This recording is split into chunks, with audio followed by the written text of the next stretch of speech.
You look for companies that have something unique. Like an example would be Toys R Us when I first found that. You know, they only had 7 or 8 stores. You said to yourself, this concept could have 200 or 300 stores. Now, by nature, some of those companies might be very boring. Well, yeah, that's terrific.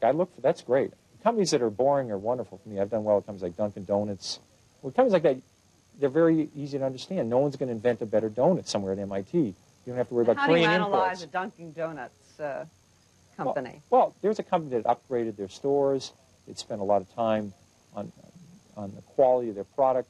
They really spent a lot of time to have a China cup. Their cup was worth over $1 instead of just having a piece of paper or a plastic cup. They said, we want to deliver something very good to the consumer. They really worked on the quality of their coffee. You know, every 15 minutes they'd throw it away, and they'd cook it within 3 degrees of the right temperature. They really cared about all that. Did you find that in an annual report? No, you had to go visit them and talk to them. But you could find it out. You'd say, this is something that really makes sense. And the nice thing about it is, if somebody comes up with a good donut system, and they really have a great concept, it's in the state of Washington, it's not going to affect Dunkin' Donuts if they're located in Virginia, if they're located in Massachusetts. Now, how did you stumble on legs? This is a product my wife said worked very good. And at that point in time, I did a little bit of research, and I found out the average woman goes to the supermarket about twice a week. And all the hosiery being sold in supermarkets was just junk.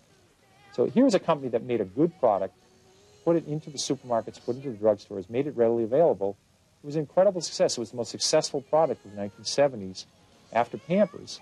But Pampers was part of a very big company called Procter & Gamble. This is part of a relatively small company called Hanes. So the stock was a huge success. It was eventually bought out by Consolidated Foods, a company who's now called Sara Lee. If it wasn't bought out, I think it would have been a 100-bagger instead of just a 10-bagger. It was a big success. At what point do you decide in a company to cut your losses? It's only if the company's doing poorly. If you bought a company because you thought this new product was going to work, or the aluminum industry was turning around and you know something about the aluminum industry, if all of a sudden the product isn't working or the industry's getting worse, if you're wrong in the fundamentals, then you sell.